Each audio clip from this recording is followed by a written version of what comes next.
Hello everyone, welcome to Nature Veda Education. तो आज हम पढ़ेंगे होम्योस्टेसिस। ये भी जनरल फिजियोलॉजी का ही एक टॉपिक है। अब सबसे पहले हम ये जान लेते हैं कि होम्योस्टेसिस होता क्या है। तो होम्योस्टेसिस एक ऐसा मैकेनिज्म है जो क्या करता है, जो हमारी बॉडी के इंटरनल इन्वायरमेंट को कांस्टेंट रखने का काम करता है, मतलब कि स्टेबल रखने का काम करता है।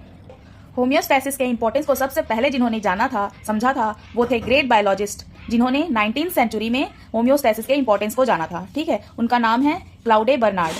और जो होम्योस्टेसिस वर्ड है वो मेनली दो वर्ड से मिलकर बना हुआ है, होम्यो और स्टेसिस। होम्यो का मतलब है सेम और स्टेसिस का मतलब है स्टैंडिंग, मतलब कि सेम या कांस्टेंट कंडीशन को मेंटेन करके रखना ही क्या कहलाता है, होम्योस्टेसिस। अब ये हमारी बॉडी पे कैसे इफेक्ट करता है और क्या क्या काम करता है ये देख लेंगे।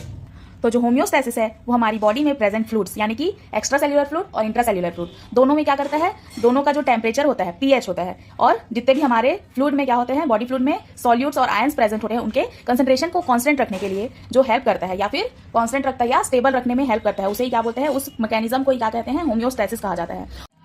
होम्योस्टेसिस वर्ड को सबसे पहले इंट्रोड्यूस किया था वॉल्टर ब्रैडफोर्ड कैनन ने, जिन्होंने 1930 में होम्योस्टेसिस वर्ड को सबसे पहले क्या किया था, इंट्रोड्यूस किया था, यानी कि इसको जाना था।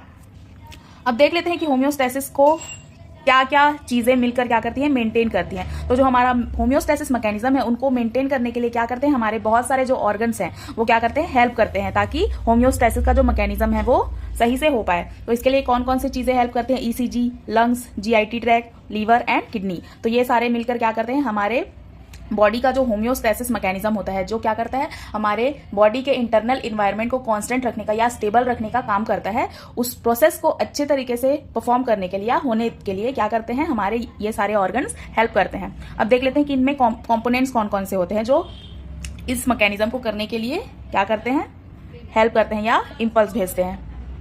तो कंपोनेंट्स में प्रेजेंट है हमारे, पहला है रिसेप्टर, सेकंड है control centre to interpret the information, third है effect to carry out the response, और फोर्थ है ensure a stable internal environment. तो जो पहला है वो है रिसेप्टर। अब रिसेप्टर क्या करता है, जो भी हमारे इंपल्स आते हैं, ठीक है, जो भी स्टिमुलस आता है, जो भी अफेक्ट होता है, ठीक है, उसके बाद क्या होता है, हमारी बॉडी के जो रिसेप्टर्स होते हैं वो क्या करते हैं, उस इंपल्स को एक्सेप्ट करते हैं या रिसीव करते हैं, फिर उसके बाद क्या करते हैं, मैसेज भेजते हैं। तो जो रिसेप्टर है उनका काम होता है इंपल्स को रिसीव करना। अब सेकंड क्या है, control centre to interpret the information. अब जो इंपल्स आया है उसको आइडेंटिफाई करना, इंटरप्रेट करना मतलब कि उसको पहचानना कि बॉडी में क्या अफेक्ट हुआ है या क्या दिक्कत आई है, तो उसको आइडेंटिफाई करने का काम करता है। अब थर्ड है हमारा effect to carry out the response. अब जो इंपल्स आया उसके आउटपुट में हमें कौन सा रिस्पॉन्स देना है, ठीक है, बॉडी को क्या करना है, ये है थर्ड हमारा। और उसके बाद फोर्थ है इंश्योरिंग अ स्टेबल इंटरनल इन्वायरमेंट। अब जो रिस्पॉन्स बॉडी है, अंदर का जो इंटरनल इन्वायरमेंट है हमारे बॉडी का, उसको क्या करना, स्टेबल है या नहीं, ये इंश्योर करना। अब ये है क्या है, हमारा लास्ट कंपोनेंट है। अब देख लेते हैं कि होम्योस्टेसिस मैकेनिज्म होता कैसे है। अब जो हमारा होम्योस्टेसिस मैकेनिज्म है वो क्या है, हमारे बॉडी के इंटरनल इन्वायरमेंट को मेंटेन रखना क्या है, होम्योस्टेसिस मैकेनिज्म की रिस्पॉन्सिबिलिटी होती है कि वो हमारे बॉडी के इंटरनल इन्वायरमेंट को क्या करके रखे, स्टेबल रखे और कांस्टेंट रखे। अब ये सब किसके वजह से चेंज हो सकते हैं, जो हमारा बिहेवियर पैटर्न होता है, या फिर कोई चोट लग गई, ठीक है, या फिर कोई इनहिबिटरी मूवमेंट हो गया या रिवर्सिंग चेंज आ गया कोई बॉडी में, ठीक है। तो ये सब चीजें क्या करते हैं, होम्योस्टेसिस मैकेनिज्म को अफेक्ट करती है, और इससे क्या होता है, दो फीडबैक सिग्नल क्या होते हैं, रिसीव होते हैं या अचीव होते हैं बॉडी के थ्रू, ठीक है। अब हमारा जो एक्सटर्नल इन्वायरमेंट है जहां पे हम रहते हैं, ठीक है, तो उनमें बहुत सारे ऐसे फैक्टर्स प्रेजेंट होते हैं जो क्या करते हैं, हमारे बॉडी के इंटरनल इन्वायरमेंट को अफेक्ट करने का या चेंज करने के लिए क्या करते हैं, कोशिश करते हैं। बट जो हमारा होम्योस्टेसिस मैकेनिज्म है वो क्या करता है, हमारी बॉडी को डिस्टेबलाइज होने से क्या करता है, रोकता है, और हमारी बॉडी का जो इंटरनल इन्वायरमेंट है उसको क्या करता है, मेंटेन करके रखता है, ठीक है। अब इससे हमें क्या मिलते हैं, दो फीडबैक मिलते हैं, जिसमें पहला है नेगेटिव फीडबैक और सेकंड है हमारा पॉजिटिव फीडबैक। तो अब देख लेते हैं कि सबसे पहले नेगेटिव फीडबैक होता क्या है। तो हमारी बॉडी में मेजॉरिटी मतलब कि क्या है, बहुत सारे जो मैकेनिज्म है, बहुत सारे कंट्रोलिंग मैकेनिज्म है जो क्या होते हैं, निगेटिव फीडबैक की वजह से होते हैं। जैसे कि हमारा बॉडी का क्या होता है, टेम्परेचर रेगुलेशन, मतलब कि अगर हम किसी अचानक से बहुत ज्यादा ठंडे इन्वायरमेंट में चले गए हैं तो क्या होगा, जो बॉडी है हमारा वो क्या करेगा, रिएक्ट करेगा कि भाई आप बहुत ज्यादा ठंडे इलाके में आ गए हो, ठीक है। फिर उसके बाद क्या है, इंपल्स भेजेगा। उसके बाद जो हमारी बॉडी है क्या करेगी, अपने जो इंटरनल इन्वायरमेंट है उसको मेंटेन करके रखने के लिए क्या करेगी, बॉडी के टेम्परेचर को क्या करेगी, बढ़ा देगी, ताकि हम उस एक्सटर्नल इन्वायरमेंट में क्या कर पाए, सर्वाइव कर पाए। तो ये था हमारा क्या, नेगेटिव फीडबैक। अब यह नेगेटिव फीडबैक है वो क्या करता है, हमारी बॉडी को स्टेबिलिटी देता है और क्या करता है, हमारी बॉडी के लिए क्या होता है, बेनिफिशियल होता है। फॉर एग्जाम्पल हमने किसी को क्या किया, बहुत ज़्यादा गर्म इलाके में भेज दिया, ठीक है। अब उसका बॉडी का टेम्परेचर क्या हो गया, 37 डिग्री सेंटीग्रेड से ज़्यादा हो गया, ठीक है। तो अब उसके क्या होंगे, जो सेंसेस होंगे वो क्या करेंगे, इम्पल्स भेजेंगे ब्रेन को और स्किन को कि जो आपका जो बॉडी का टेम्परेचर है वो क्या हो गया है, बढ़ गया है, ठीक है। अब उसके बाद वो क्या करेगा, जो हमारे ब्रेन में जो सेंटर्स प्रेजेंट होंगे वो क्या करेंगे, टेम्परेचर को रेगुलेट करने के लिए क्या करेंगे, इम्पल्स भेजेंगे। अब उसके बाद क्या होगा, जो हमारे स्किन में स्वेट ग्लैंड प्रेजेंट है वो क्या करेगा, हमारी बॉडी के टेम्परेचर को डिक्रीज करने के लिए बॉडी से क्या करेगा, जो एक्सेस हीट है उसको क्या करेगा, एलिमिनेट करेगा, किसके थ्रू, स्वेट ग्लैंड के थ्रू। तो ये था हमारा नेगेटिव फीडबैक। अब हम देख लेते हैं अपना अगला, वो है पॉजिटिव फीडबैक।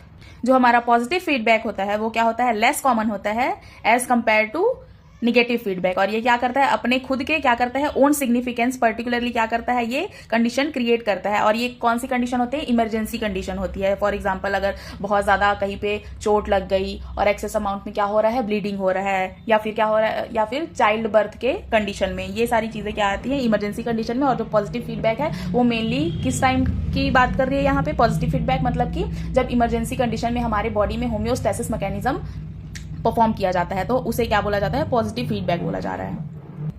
अब जो हमारा क्या है, पहला पॉजिटिव फीडबैक यहाँ पे क्या बोला गया है कि ये किस टाइम पे होता है, ब्लड क्लॉटिंग के टाइम पे। मतलब कि अगर चोट लग गई है और उसमें क्या हो रहा है, फिर ब्लड क्लॉट हो रहा है, तब तो ठीक है। बट अगर किसी ऐसे पेशेंट, मतलब कि अगर किसी डायबिटीज पेशेंट को अगर कोई चोट लग गई है तो क्या होगा, उसके जो वुंड होगा वो क्या होगा, जल्दी से हील नहीं हो पाएगा, ना ही ब्लड क्लॉट हो पाएगा। तो क्या होगा, ये उसके लिए हार्मफुल हो जाएगा। इसलिए ब्लड क्लॉटिंग को क्या बोला गया है, यहाँ पे पॉजिटिव फीडबैक बोला गया है। ब्लड क्लॉटिंग क्या है, एक जरूरी यानी कि नेसेसरी मैकेनिज्म है, ठीक है। किस चीज के लिए, ब्लीडिंग को अरेस्ट करने के लिए। मतलब अगर किसी को चोट लग गई है और क्या हो रहा है, ब्लीडिंग हो रहा है, ठीक है। अगर ब्लड क्लॉटिंग नहीं होगी तो फिर ब्लीडिंग भी नहीं रुकेगी और उसकी क्या हो सकती है, डेथ भी हो सकती है। इसलिए क्या है, ब्लड क्लॉटिंग बहुत ज्यादा इंपॉर्टेंट मैकेनिज्म शो करता है, ठीक है। अब ये किस कंडीशन में होता है, किसी भी इंजरी कंडीशन में। और यहाँ पे 3 स्टेजेस बता गए हैं, जिसमें क्या होगा, पहला है formation of prothrombin activator, second है conversion of prothrombin into thrombin, और थर्ड है हमारा inversion of fibrinogen into fibrin. मतलब क्या होगा, सबसे पहले प्रोथ्रोम्बिन एक्टिवेटर का फॉर्मेशन होगा, सेकंड में क्या होगा, प्रोथ्रोम्बिन से थ्रोम्बिन बनेगा, और थर्ड में हमारा क्या बनेगा, फाइब्रिनोजन से फाइब्रिन बनेगा। अब देख लेते हैं कि ये जो हमारा पॉजिटिव फीडबैक है वो किस कंडीशन में होता है, तो देख लेते हैं। अब ये है हमारा चाइल्ड बर्थ मैकेनिज्म, ठीक है। मतलब कि चाइल्ड बर्थ का कंडीशन होगा या फिर किसी का लेबर कंडीशन होगा, उस टाइम पे क्या होगा ये देख लेते हैं। तो अब ऑनसेट ऑफ लेबर, पहले क्या होगा, लेबर पेन स्टार्ट होगा, उसके बाद क्या होगा, यूट्रस में कॉन्ट्रैक्शन होगा, उसके बाद क्या होगा, जो फीटस है वो सर्विक्स की तरफ मूव करेगा। क्यों, क्योंकि लेबर कंडीशन स्टार्ट हो गई है, तो जो फीटस है वो क्या होगा, बाहर निकलने के लिए क्या करेगा, सर्विक्स की तरफ मूव करेगा। अब क्या होगा, जो हमारा सर्विक्स है, जो पेशेंट है फीमेल, उसका जो सर्विक्स है वो क्या होगा, उसका डायलिटेशन होगा। उसके बाद जो फीटस है वो क्या होगा, सर्विक्स के थ्रू क्या होगा, बाहर आएगा। उसके बाद जो सर्विक्स के अब सर्विक्स में क्या है, जो रिसेप्टर्स प्रेजेंट है वो क्या होगा, उनका स्टिमुलेशन होगा, ठीक है। उसके बाद क्या होगा, जितने भी इम्पल्सेस हैं रिसेप्टर्स के वो क्या होंगे, डिस्चार्ज होंगे। रिसेप्टर्स से क्या होंगे, इम्पल्स डिस्चार्ज होंगे। उसके बाद क्या होगा, हाइपोथैलेमस से क्या होगा, इम्पल्स का ट्रांसमिशन होगा। फिर उसके बाद लास्ट प्रोसेस क्या होगा, ऑक्सीटोसिन क्या होगा, रिलीज होगा। कहाँ से, हाइपोथैलेमस क्या करेगा, ऑक्सीटोसिन रिलीज करने के लिए ऑर्डर देगा या फिर इम्पल्स भेजेगा। उसके बाद क्या होगा, ये पॉजिटिव फीडबैक है। अब ये क्या होगा, ये वापस से रिवर्स हो जाएगा, मतलब कि फिर से क्या हो जाएगा, कॉन्ट्रैक्शन ऑफ यूट्रस। तो ये हो गया हमारा पॉजिटिव फीडबैक। तो हमारा जो होम्योस्टेसिस मैकेनिज्म था, जो होम्योस्टेसिस हमने पढ़ा, ये टॉपिक हो चुका है कंप्लीट। आई होप आपको अच्छे से समझ में आ गया होगा। अगर वीडियो अच्छी लगी हो, हेल्पफुल रही हो, तो प्लीज़ वीडियो को लाइक, शेयर एंड कमेंट ज़रूर करना और चैनल को जाके सब्सक्राइब कर देना। Thanks for watching.